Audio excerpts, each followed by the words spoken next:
വന്നിരിക്കുന്നത് sweet recipe ആയിട്ടാണ്. വളരെ പെട്ടെന്ന് ചെയ്തെടുക്കാവുന്ന പായസത്തിൻ്റെ റെസിപ്പിയാണ്. അപ്പോൾ ചെയ്തെടുക്കുന്നത് എങ്ങനെയെന്ന് നോക്കി വരാം. ആദ്യം പാൽ നമുക്കൊന്ന് തിളപ്പിച്ചെടുക്കണം. അതിനായിട്ട് 1 ലിറ്റർ പാല് പാനിലേക്ക് ഒഴിച്ചു കൊടുക്കുകയാണ്. ഇത് നമുക്കിനി തിളപ്പിച്ചെടുക്കാം. ഈ പാലിൻ്റെ 1/4 ഭാഗം വറ്റിച്ചെടുക്കണേ. പാൽ അടിക്ക് പിടിക്കാതിരിക്കാൻ വേണ്ടിയിട്ട് ഇടയ്ക്കിടയ്ക്ക് ഇളക്കി കൊടുത്തുകൊണ്ടേ ഇരിക്കണം. ഇനി ഇതിലേക്ക് കുറച്ച് ഞാൻ കുങ്കുമപ്പൂ ചേർക്കുകയാണ്. ഇത് തികച്ചും ഓപ്ഷണലാണ്. നിങ്ങളുടെ കയ്യിലുണ്ടെങ്കിൽ ചേർത്ത് കൊടുത്താൽ മതി. ഇത് ചേർക്കുമ്പോഴേ ഒരു കളറ് കിട്ടും, അതുപോലെ നല്ലൊരു ഫ്ലേവറും ആയിരിക്കും. കയ്യിലുണ്ടെങ്കിൽ നിങ്ങൾ ചേർത്ത് കൊടുക്കുക. അപ്പോൾ പാൽ ഇവിടെ തിളച്ച് വന്നിട്ടുണ്ട്. ഈ സമയത്ത് ഫ്ലെയിം നമുക്ക് കുറച്ച് വെച്ച് കൊടുക്കുക. പിന്നെ ഈ സൈഡിൽ വരുന്ന പാട ഇതുപോലെ ഇളക്കി ഈ പാലിലേക്ക് തന്നെ വീണ്ടും ഇട്ട് കൊടുക്കുക. ഇനി ഇതിൻ്റെ 1/4 ഭാഗം ഒന്ന് വറ്റി വരട്ടെ. അപ്പോൾ പാലിൻ്റെ 1/4 ഭാഗത്തോളം വറ്റി വന്നിട്ടുണ്ട്. ഈ സമയത്ത് ഇതിലേക്ക് നമുക്ക് അരി ഇട്ട് കൊടുക്കാം. ഇത് 1/4 കപ്പ് ബസ്മതി റൈസ് നല്ലോണം കഴുകി വൃത്തിയാക്കി 1 മണിക്കൂറോളം ഞാൻ വെള്ളത്തിലിട്ട് കുതിർത്തതാണ്. ഇനി ഇത് നമുക്ക് ഇതിൻ്റെ വെള്ളം കളഞ്ഞിട്ട് ഇത് കൈ കൊണ്ട് ഇതുപോലെ നല്ലോണം ഞെരടി കൊടുക്കാം. അപ്പോൾ ഈ അരി ഒന്ന് പൊടിഞ്ഞു കിട്ടുമേ.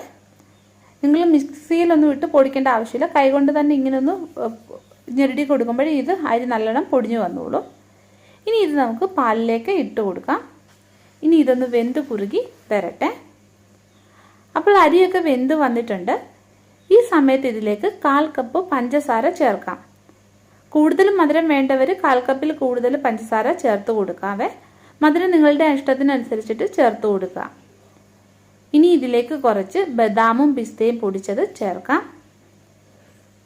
ഇനി ലാസ്റ്റിൽ ഒരു ഫ്ലേവറിന് വേണ്ടിയിട്ട് 2 ഏലക്ക ചതച്ചത് ഞാൻ ചേർക്കുകയാണ്. ഏലക്കയുടെ ഫ്ലേവർ ഇഷ്ടമില്ലാത്തവർ ഇടേണ്ട ആവശ്യമില്ല. അപ്പോൾ ഈ പായസം ഒന്ന് കുറുകി വന്നിട്ടുണ്ട്. ഇനി ഇതിൻ്റെ ഫ്ലെയിം ഓഫ് ചെയ്യാം. ഇനി ഇത് ഇരിക്കും തോറും ഒന്ന് കുറുകി വരുവേ. ഇനി ലൂസ് വേണമെങ്കിൽ പാല് കുറച്ച് കൂടുതൽ എടുത്താലും മതിയാകും. ഇനി ഈ പായസം ഒന്ന് തണുത്ത് വരട്ടെ. നിങ്ങൾ ഫ്ലെയിം ഓഫ് ചെയ്തതിന് ശേഷമില്ല ഈ പായസം ഇടയ്ക്കിടയ്ക്ക് ഇളക്കി കൊടുക്കണം. അതല്ലെങ്കിൽ ഈ പായസത്തിൻ്റെ മുകളിൽ പാട കിട്ടും. അപ്പോൾ പായസം തണുത്ത് വന്നിട്ടുണ്ട്. ഇതൊന്നുകൂടെ ഒന്ന് കുറുകി വന്നിട്ടുണ്ട്. നോക്കൂ. ഇനി ഇത് നമുക്കൊരു വേറൊരു പാത്രത്തിലേക്ക് സെർവ് ചെയ്യാം. അതിൻ്റെ മുകളിൽ ഞാൻ കുറച്ച് ബദാമും പിസ്തയും ഇട്ട് കൊടുത്തിട്ടുണ്ട്. അപ്പോൾ നല്ല ടേസ്റ്റി ആയിട്ടൊരു പായസമാണിത്. ഉറപ്പായിട്ട് നിങ്ങൾ ചെയ്ത് നോക്കുക. പിന്നെ വീഡിയോ ഇഷ്ടപ്പെടുകയാണെങ്കിൽ ഒന്ന് ലൈക്ക് ചെയ്യാനും ഷെയർ ചെയ്യാനും മറക്കല്ലേ. അപ്പോൾ നമുക്ക് വീണ്ടും മറ്റൊരു നല്ല റെസിപ്പിയുമായിട്ട് കാണാം.